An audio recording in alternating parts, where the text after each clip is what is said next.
O ministro da Justiça, Anderson Torres, refaz os cálculos da partilha do Fundo Nacional de Segurança Pública e beneficia o Distrito Federal, por onde pretende disputar uma vaga na Câmara dos Deputados no ano que vem. A nova metodologia para a distribuição dos recursos vai reduzir as cotas de estados mais populosos e com maiores registros de criminalidade, como Rio de Janeiro, São Paulo e Minas Gerais. Em contrapartida, vai aumentar os valores para unidades da federação menores, como das regiões Norte e Nordeste, por meio da definição de um piso de R$ 25 milhões para cada lugar. No caso do Distrito Federal, haverá uma elevação em 50% na verba relacionada ao Fundo da Segurança Pública.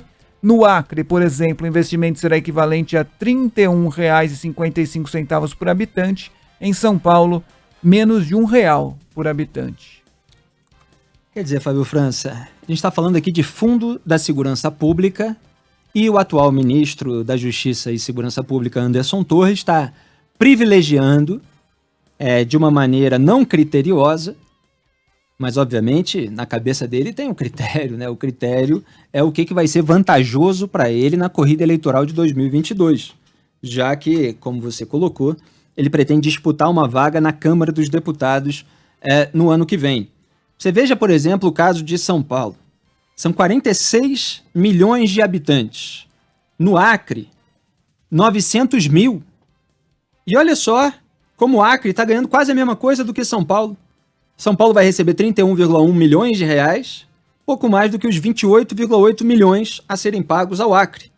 Porque foi necessário criar ali todo um método supostamente equitativo, mas que não leva em consideração a proporção do número de habitantes e do número de policiais. Ou seja, aquilo que realmente importa ali para a aplicação de dinheiro de uma maneira a combater a criminalidade no local. Ele está privilegiando determinados estados e está, obviamente, nesse sentido, prejudicando outros. E é curioso que prejudique São Paulo, né, onde tem potenciais rivais o bolsonarismo na eleição de 2022. Afinal, você tem a disputa aqui com o João Dória ainda, concorrendo com o Eduardo Leite nas prévias do PSDB, por exemplo, e é o governador de São Paulo. Pode ser que haja aí também uma questão política, embora São Paulo ainda receba um valor significativo, só que proporcionalmente em relação aos outros estados está recebendo muito menos, em razão dos seus números serem maiores. O Rio de Janeiro também acaba prejudicado com isso. Ô Anderson Torres, o senhor não está vendo o noticiário do Rio de Janeiro, não? Eu faço, e obviamente não vou cobrar que bolsonarista do governo assista a informação verdadeira, que eu sei que eles preferem a realidade paralela, mas eu faço o Jornal Band News Rio, primeira edição, de segunda a sexta-feira, das 11 ao meio-dia. O pessoal lá no Rio de Janeiro escuta em 90.3 FM, tem muita gente de outros estados, até que mora em outros países e acompanha pelo YouTube. E a gente fala da criminalidade todos os dias. Claro que a gente tempera com música, entrevistamos o João Baroni dos Paralamas de Sucesso na sexta-feira, mas nós falamos sobre a guerra entre milícias. Hoje foi notícia, hoje de manhã, eu estava comentando a operação da Polícia Militar na zona oeste do Rio de Janeiro, onde ocorre um grande conflito entre as quadrilhas do Tandera e do Zinho. O Tandera, que é um ex-aliado que ainda durante a vida do miliciano conhecido como Eco, se tornou seu rival e disputava territórios com ele. O Eco, durante uma operação, acabou morto, o Tandera foi ocupar o seu lugar e o Zinho agora disputa com o Tandera o domínio das regiões. Sabe o que envolve esse domínio? Envolve o seguinte: a extorsão, o achaque de moradores, de comerciantes, de motoristas, de todo tipo de transporte. Envolve, muitas vezes, ataques a empresas da iniciativa privada que querem fornecer o seu serviço naquela região, mas uma região na qual a milícia, a quadrilha armada, quer ter o seu monopólio. Ela impede não só concorrentes criminosos, mas ela impede concorrentes legais.